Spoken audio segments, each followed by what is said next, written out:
Magic Treehouse Book 8 Midnight on the Moon Chapter 1. Here we go.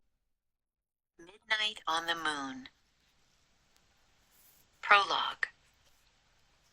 One summer day, in Frog Creek, Pennsylvania, a mysterious treehouse appeared in the woods. 8-year-old Jack and his 7-year-old sister Annie climbed into the treehouse. The treehouse was filled with books, and it was magic. It could go any place that was in a book. All Jack and Annie had to do was to point to a picture and wish to go there. They visited dinosaurs, knights, an Egyptian queen, pirates, ninjas, and the Amazon rainforest. Along the way, they discovered that the treehouse belonged to Morgan Le Fay. Morgan was a magical librarian from the time of King Arthur. She traveled through time and space, gathering books for her library. One day, Jack and Annie found a note that said Morgan was under a spell. Jack and Annie set out in the magic treehouse to find 4 special things that would free her. With the help of a mouse named Peanut, Jack and Annie found the first thing in old Japan, the second in the Amazon rainforest, and the third in the Ice Age. Now, Jack, Annie, and Peanut are ready to find the last thing in Midnight on the Moon. Chapter 1. By Moonlight. "Jack," whispered a voice. Jack opened his eyes. He saw a figure in the moonlight. "Wake up! Get dressed!" It was his sister, Annie. Jack turned on his lamp. He rubbed his eyes. Annie was standing beside his bed. She wore jeans and a sweatshirt. "Let's go to the treehouse," she said. "What time is it?" asked Jack. He put on his glasses. "Don't look at your clock," said Annie. Jack looked at his clock. "Oh, man," he said. "It's midnight. It's too dark." "No, it isn't. The moon makes it bright enough to see," said Annie. "Wait till morning," said Jack. "No, now," said Annie.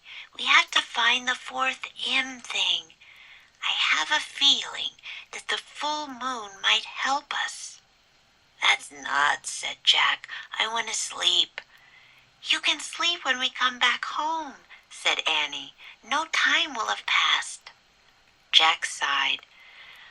"Oh, brother," he said, but he got out of bed. "Yay," whispered Annie. "Meet you at the back door." She tiptoed out of Jack's room. Jack yawned. He pulled on his jeans and sneakers and a sweatshirt. He put his notebook and pencil into his backpack. Then he crept down the stairs. Annie opened the back door. Quietly, they stepped outside. "Wait," said Jack. "We need a flashlight." "No, we don't. I told you the moon will light our way," said Annie, and she took off. Jack sighed, then followed her. Annie was right, thought Jack. The moon was so bright that he could see his shadow. Everything seemed washed with silver. Soon they left their street. Annie led the way into the Frog Creek woods. It was much darker under the shadows of the trees. Jack looked up, searching for the treehouse. "There," said Annie. The magic treehouse was shining in the moonlight. Annie grabbed the rope ladder and started climbing up. "Careful, go slowly," said Jack. He followed her up the ladder and into the treehouse. Moonlight streamed through the window.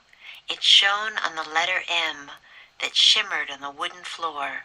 It shone on the 3 M things that rested on the M. A moonstone from the time of the ninjas, a mango from the Amazon rainforest, and a mammoth bone from the Ice Age. "We need just one more M thing," said Annie, "to free Morgan from her spell." "Squeak! Peanut!" said Annie. In the dim light, Jack saw a tiny mouse. She sat on an open book. "You didn't expect to see us this late, did you?" said Annie. She picked up Peanut, and Jack picked up the open book. So where are we going this time? Annie asked him. Jack held the book up to the moonlight. Uh-oh, he said. I knew we should have brought a flashlight. I can't read a thing. He could make out diagrams and shadowy pictures, but he couldn't read a word. Look at the cover, said Annie. The letters were bigger on the cover. Jack squinted at them. It's called Hello Moon, he said. Annie gasped. We're going to the moon? Of course not, said Jack. It's impossible to go to the moon without tons of equipment. Why? There's no air. We couldn't breathe. Not only that, we'd boil to death if it was day, and freeze to death if it was night. Yikes, said Annie.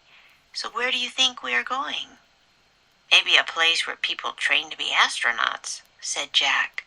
That sounds neat, said Annie. Yeah, said Jack. He'd always wanted to meet astronauts and space scientists. So say the wish, said Annie. Jack opened the book again. He pointed to a picture of a dome-shaped structure.